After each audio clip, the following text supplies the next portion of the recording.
Welcome back to the channel. You are watching Backyard Bikes, and this is a review of Parkside tools. And this isn't going to be one of those ones where I've just bought the damn things, unboxed them, and then given you an opinion of how good or how bad they are after about an hour's use. I've owned a lot of my Parkside stuff for over 10 years now. Very rarely had to replace any of it.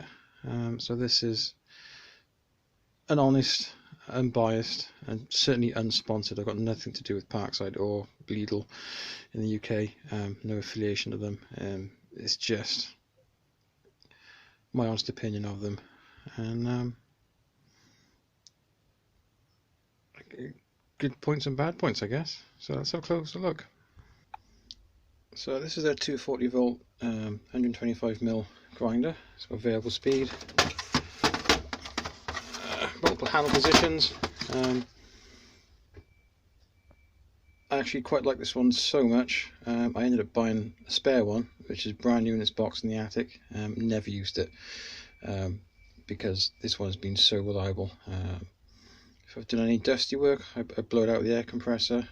It's still in the original brushes, and it probably gets used about 5-6 times a week for cutting up bits of metal, grinding, sanding, all sorts of stuff. It is a good piece of kit. For £20 it's cheaper than some of the 4.5 inch grinders that are on the market. So yeah, that is a good tool. Alright, now this is the 1/2 inch 240 volt impact gun. I bought this version around about the same time as the 20 volt cordless version came out, because I tend to not do a lot of work when I'm away from mains electric. I bought this version, and it's worked quite well. If I do use it down the drive, I just get an extension lead out. But again, it's robust. You know, I've dropped it a few times, still works fine. It's reversible. It works quite well. It's only 450 watt. I don't know if you can see that in there. There you go. But yeah, it's a decent tool.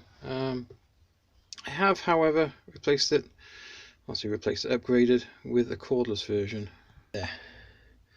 The reason is because when I was working in the garage and I was using like the DeWalt sort of impact guns, stuff like that, I just found it quite handy having a cordless one, as well as, you know, kind of both options, mains operated and cordless. This is probably about a month or so old. I've used it a few times.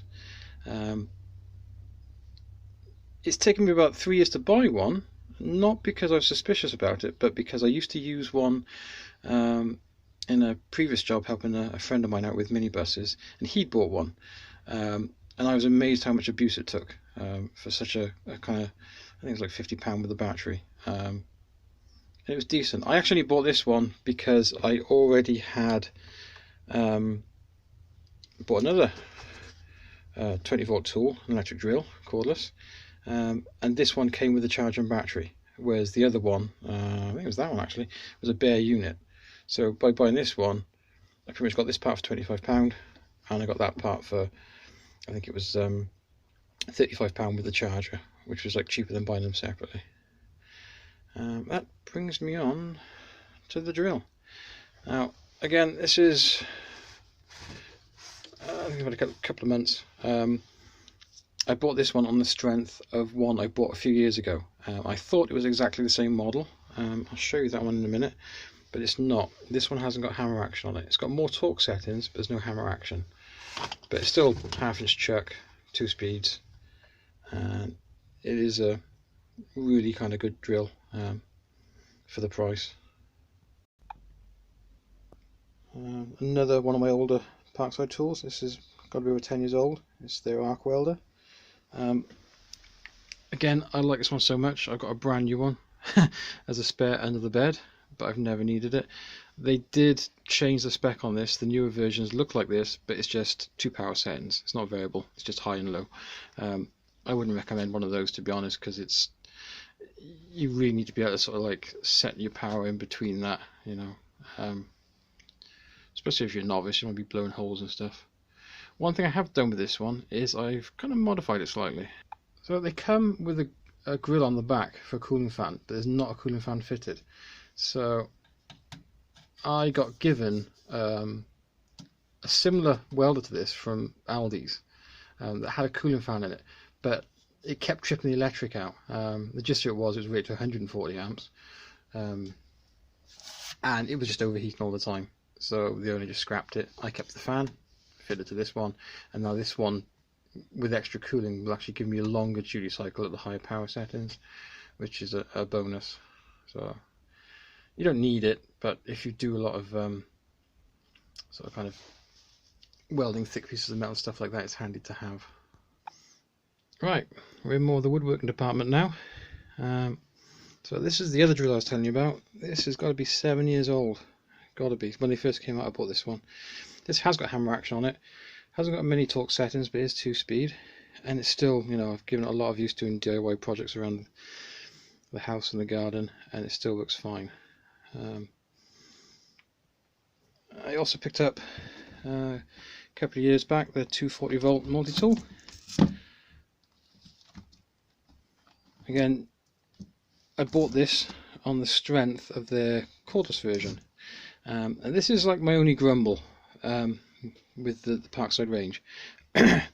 When the 12 volt range first came out, the batteries weren't standardized, so I bought the drill, this little sort of Dremel type machine, and the multi-tool, and they all use different size batteries, which is a complete pain in the ass. So when the battery went on this, I couldn't get a replacement for it. So what I did, it's not that one, they'd introduced the 12 volt X power range, so I found I could modify the actual body of the drill to fit one of these batteries, but again the polarity on the battery is different to the drill, so I had to take it apart and swap the positive and negative over to work with the battery. But that battery didn't fit the original charger, so I had to go out and actually buy a battery and charger for the new style batteries. Unfortunately, this predates the X12 range of batteries, so again I've either got to modify this one to fit that type of battery, or buy a complete new body for it. Same goes for this. They've stopped doing this version now. The newer version, this comes with a USB socket on it, not a separate battery. Same thing, but there's no battery. Again, this battery is completely different to the other two tools, so whether I'll convert this or not, I don't know. I have got the USB version in the house, so I might just use that. And then there's a sander there.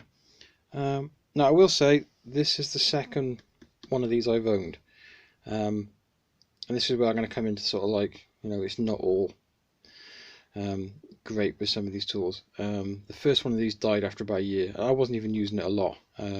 I think that the motor went on it. I was blowing the dust out of it regularly with the air compressor, cleaning it and everything, but it died on me. So I didn't get another one. I think they were only about £15, £16 new.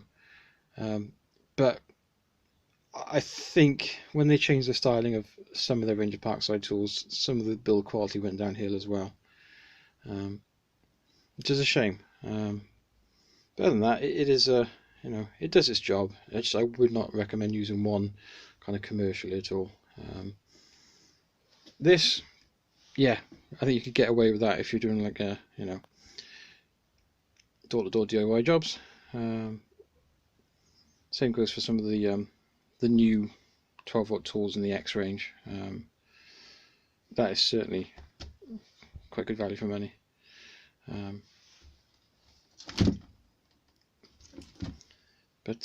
So yeah, there is one tool here that's missing that I no longer own, and I'm going to explain that now for you. Right, so because I was quite impressed with the little arc welder and how compact and light it was, when they introduced a MIG welder, probably 8 years ago, I went out and bought one. I was a little bit disappointed that it was just a generic rebranded kind of Chinese one. Usually you can see them get them in yellow and red on eBay. There's just green, but it was the same thing. I knew that because I'd had one probably about 15, 20 years ago when I first started welding. was a flux cord machine. Flux cord machines do get a lot of bad press as being poor welders, but generally, if you practice and use decent quality wire and you prepare the metal well, you can get decent welds with a flux core. They get a lot of kind of bad press by people who've just bought one, don't know how to weld, don't practice, don't prep the metal properly, and then when the weld fails, they blame it on being a flux core welder. It's not. There are many kind of field service engineers using flux core welders because they're working outside producing good quality welds. So anyway, my kind of grumble with it is that the actual lead that went from the welder to the torch was ridiculously long, and the motor that feeds the wire was struggling to get it to the torch. So in the end I sold it on and I bought a second-hand SIP machine. Now they do a newer version of that that's got a lot more power settings on it, so I may consider it at some point, because the SIP one I've got is quite large. It's the basic one of the range, but it's like 4 times the size of my arc welder. It's huge, and I would like something a little bit more compact. So there we go. I could definitely recommend any of these tools here if you're doing kind of vehicle mechanics as a hobby. Not so much the ones I told you in the other shed, the 12-volt range, unless it's just very light DIY work and odd job in that kind of thing. But certainly for vehicle maintenance, I've used these for a very long time, either elsewhere or in my own workshop, and they have served me well. So there we go. Thanks for subscribing. If you haven't, please do. Helps build the channel. And by the way, 2-year anniversary as well has just passed, so much appreciate your support in all of this. Thanks for watching, and I'll see you all again soon.